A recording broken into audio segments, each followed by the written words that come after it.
There was a game they used to make me play when I was young, and the game went something like this. They would sit us in a circle, and then someone would start off with a sentence, and then whoever is next in the circle had to continue the story with another sentence that they had to think of on the spot, and then it went round and round the circle. And so if you're playing this game, you just never knew what the guy just before you was going to say, and no one knew how the story would end.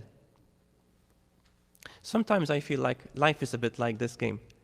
You never know what's going to happen next. You never know where things are going to go. I don't know if you ever have that sense in life of asking, where do we go from here? Or what's next?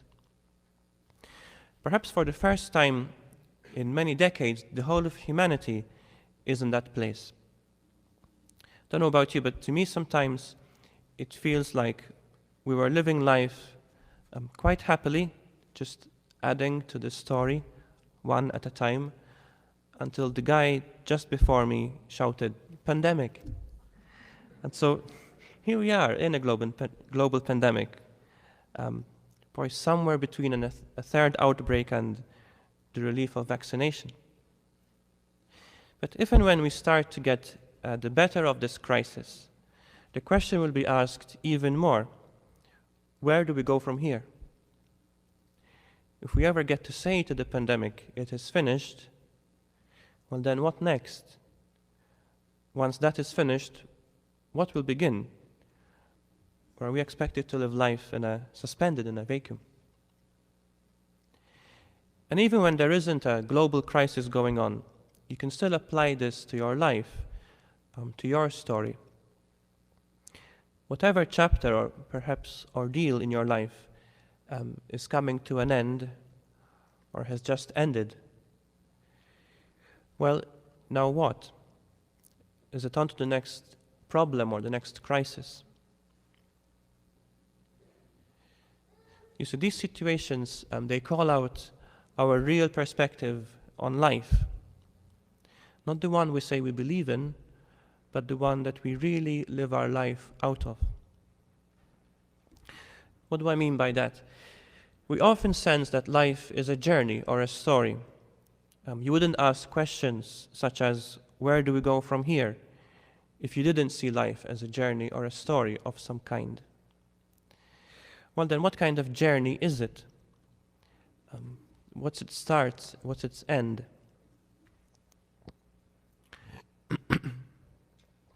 The reply to that depends on your perspective on life. Is your perspective on life one that considers this journey to be from life to death, or a journey from death to life? So life to death, or death to life? What's your trajectory? And what can be asked of your life can be asked of the world too. How does the world around us see the direction of travel? Does it believe in life to death or death to life? As a world, where are we going from here? And wherever the world is going, does our trajectory simply have to follow that of the world? Or can we chart a different approach, something better, a different sequel to the episode we're just finishing? On Friday, on Good Friday, we heard those haunting words, "It is finished," coming from the mouth of Jesus, were his last words on the cross. And on Good Friday, in his explanation, Father T, our pastor, led us into the mystery of these words to understand that what is finished is whatever does not belong in our lives, whatever it is that you want and need to cast away. So whenever you are faced with that stuff, remember to say to it, "It is finished." Isn't that the most liberating message? We can truly travel light on this journey of life.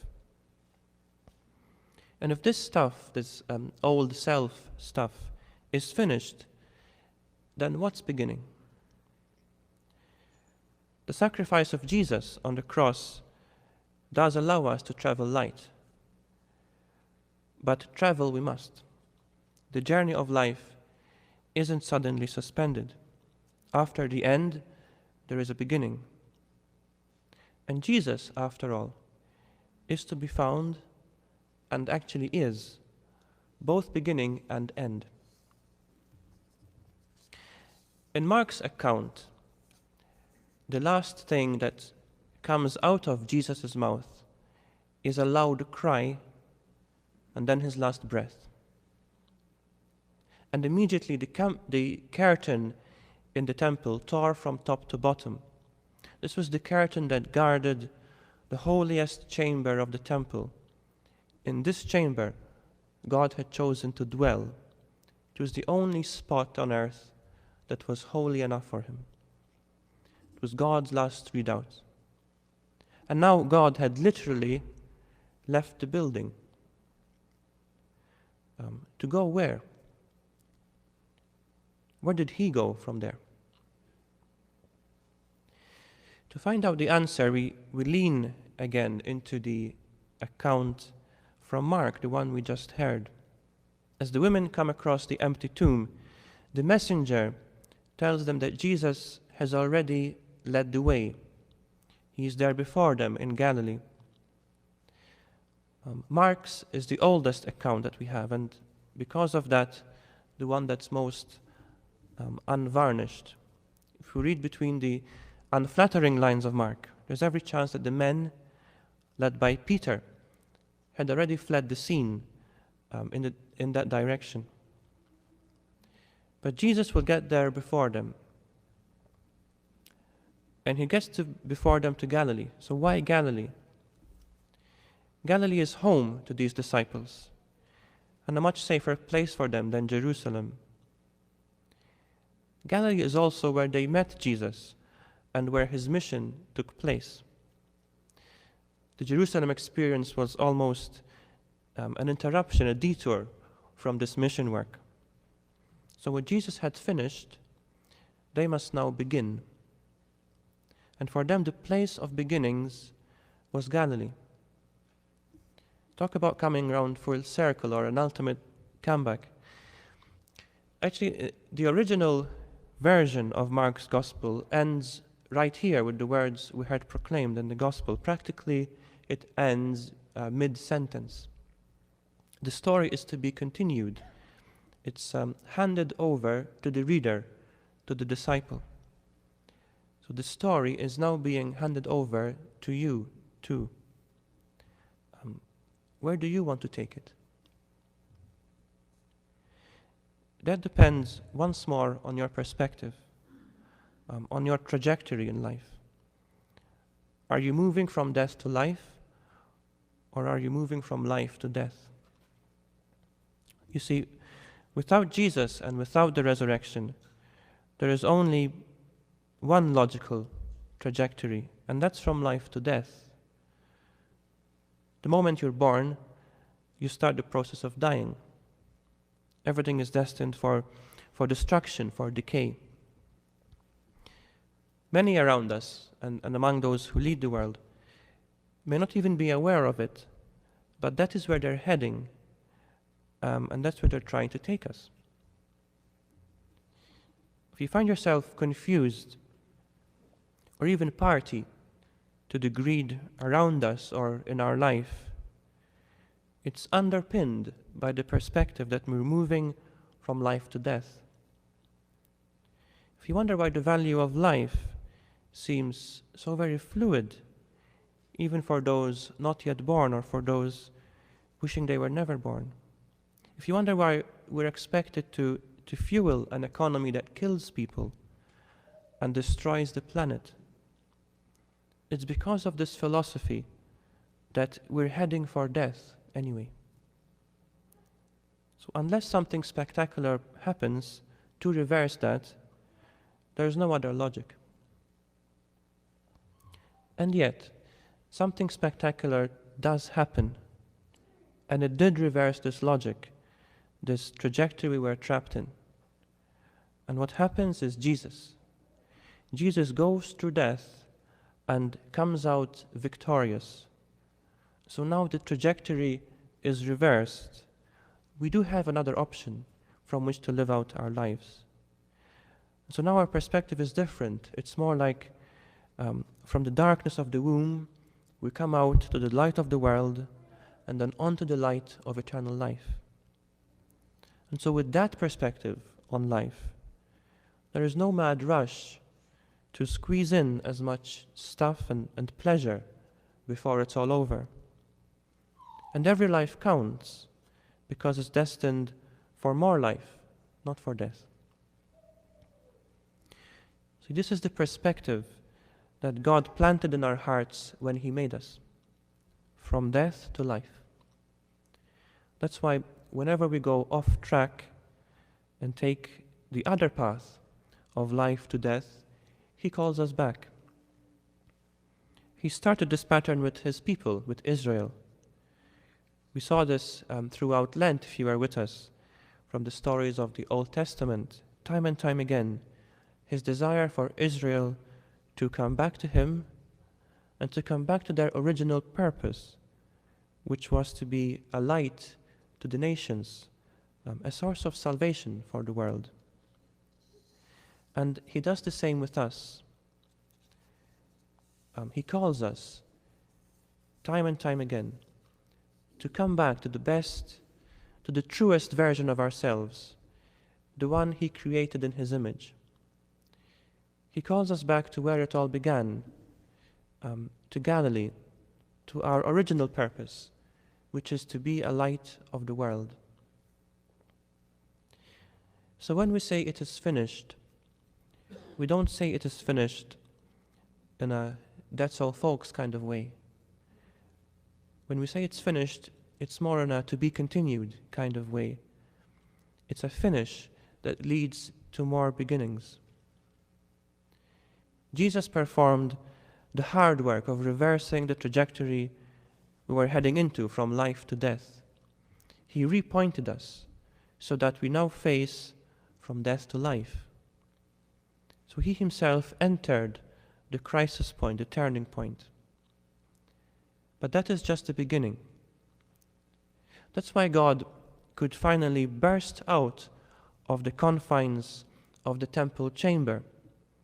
Now the whole world can be His dwelling place. The world has been re-sanctified. He redeemed the world. Now we must restore it. And that work of restoring the world began in the place of beginnings, in Galilee. And today, it's being handed over to you. So where the story goes from here is in your hands. Well, it's in your hands and mine. It's in our hands. Does it ever strike you how Jesus always works with groups? The beginning of His ministry in Galilee started by forming a community. We are not meant to go it alone. We are meant to be gathered, not scattered. The notion that our life with God, our faith, is just for me, to get me to heaven, is false. It's also dangerous. It comes out of fear, not faith.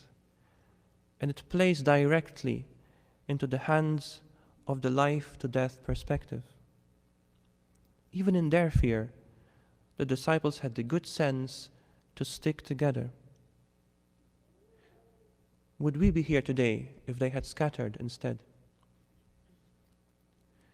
You see, Jesus has already got you to heaven. The way is open, and it can never be closed again. But the world still needs to be restored. And how will it be restored if you keep to yourself? How will it be restored if you don't show the world that through Jesus we're moving from death to life?